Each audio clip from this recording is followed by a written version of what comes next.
बिस्मिल्लाहिर्रहमानिर्रहीम। अस्सलाम वालेकुम मौजूद नाज़रीन इकराम, आपको हमारे यूट्यूब चैनल और फेसबुक पेज पर खुश आमदीद। मैं सरदार हमजा मान। साइफर वाला मामला आप जानते हैं कि इस्लामाबाद हाई कोर्ट में ज़ेर समाअत था, लेकिन लगता है कि वो तमाशा खत्म हो गया है। नंबर वन, सबसे पहले जो अदालत ने पहला नुक्ता उठाया था कि भाई हमें बताया जाए कि जो साइफर वाला मामला है वो साइफर दरअसल है क्या, वो नहीं बताया गया। उसके बाद अगली बात आ गई कि जी वो जो सरकारी वकील मुकर्रर किए गए थे वो तो एडवोकेट जनरल ने मुकर्रर किए थे, तो उनकी क्या काबिलियत थी, उनकी क्या स्टैंडिंग्स थी। एडवोकेट जनरल जो हैं उनसे जवाब तलब किया गया 20 मार्च को।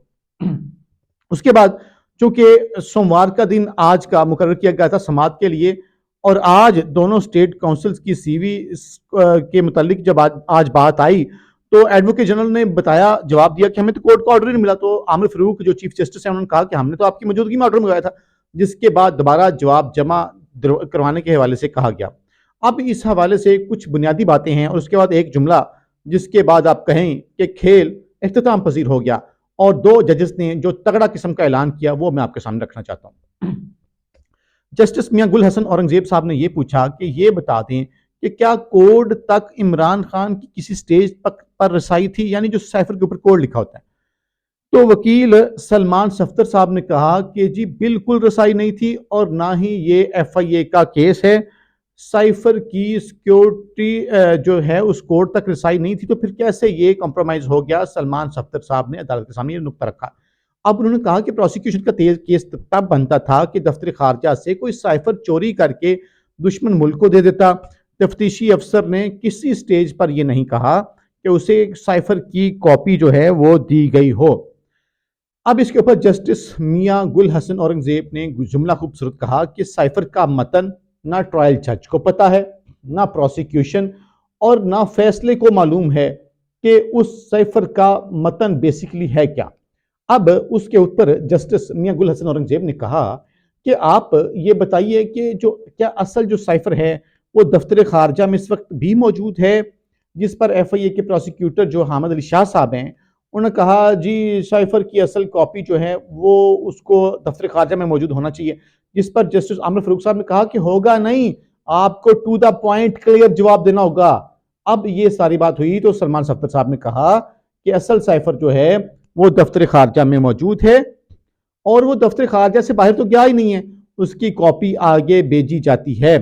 साइफर का लफ्ज मुकदमे में गलत तौर पर इस्तेमाल किया गया, जिस पर जस्टिस गुल हसन औरंगजेब साहब ने कहा कि देखिए, उन्होंने कहा कि मैंने ये फैसला पढ़ा है, उसमें भी कॉपी का लफ्ज इस्तेमाल हुआ है। अब उस हवाले से जब ये मामला हुआ तो जस्टिस मियां गुल हसन औरंगजेब साहब ने कहा कि देखिए, किसी को पता ही नहीं है साइफर क्या बला है, लेकिन कह रहे हैं कि दुश्मन को इसका फायदा हो गया। ओ भाई, साइफर का मतन ना जज के सामने आया, ना मुल्जमान के वकला के सामने आया। तो उन्होंने कहा कि देखिए, साइफर काम कैसे करता है, दफ्तर खारजा को कैसे पता, दफ्तर खारजा को बुला के पूछ लें कि इस हवाले से वो कल आके अदालती मामलत करें। इस्लामाबाद हाई कोर्ट ने ये दफ्तर खारजा को कहा है कि चलें फिर आप ही बता दीजिए कि इसका फ़ायदा जो है वो किस तरीके से हुआ। अब इस हवाले से जब ये सारी बातें हुई तो एक और बात जस्टिस गुल हसन औरंगजेब ने कही कि आपने ट्रायल के दौरान उस वक्त के जज जो अबुल हसन जुल्करनैन हैं उनके ऊपर एतराज़ किया था, वो दरखास्त दिखाएं। क्योंकि साइफर केट की हाई कोर्ट में समाअत के दौरान जब जज पर एतराज़ उठाया गया था तो अदालत ने ऑब्जर्वेशंस दी थी कि ट्रायल जज के सामने आप ये दरख्वास्त दायर कर सकते हैं।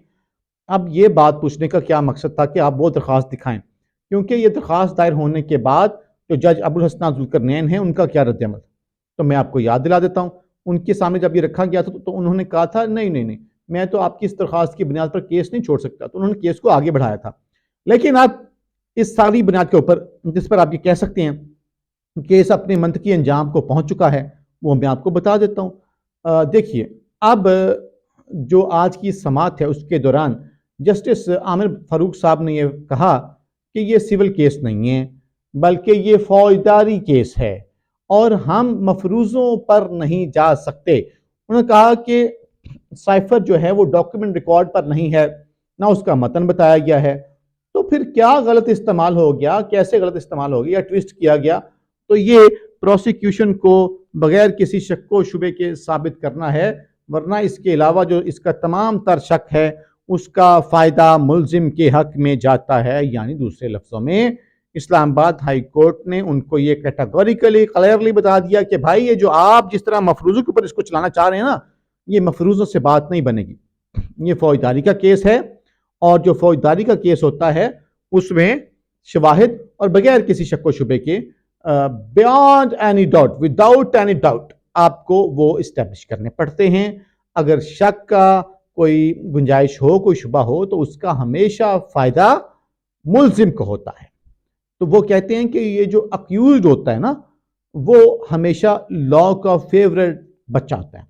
لیکن اس کیس میں اب تک ہم نے جو لوئر کورٹ میں جو ذوالقرنین حسنات ذوالقرنین کا جو کام دیکھا ہے، جو اس نے کھاچے ماری ہے کہ اس میں پروسیکیوشن ان کا ایک فیورٹ چائلڈ تھی، جو ایکیوزڈ ہے وہ تو شاید ستیلا کوئی معلوم ہو رہا ہے، یعنی ملزم کوئی ستیلا ان کے سامنے لگ رہا تھا.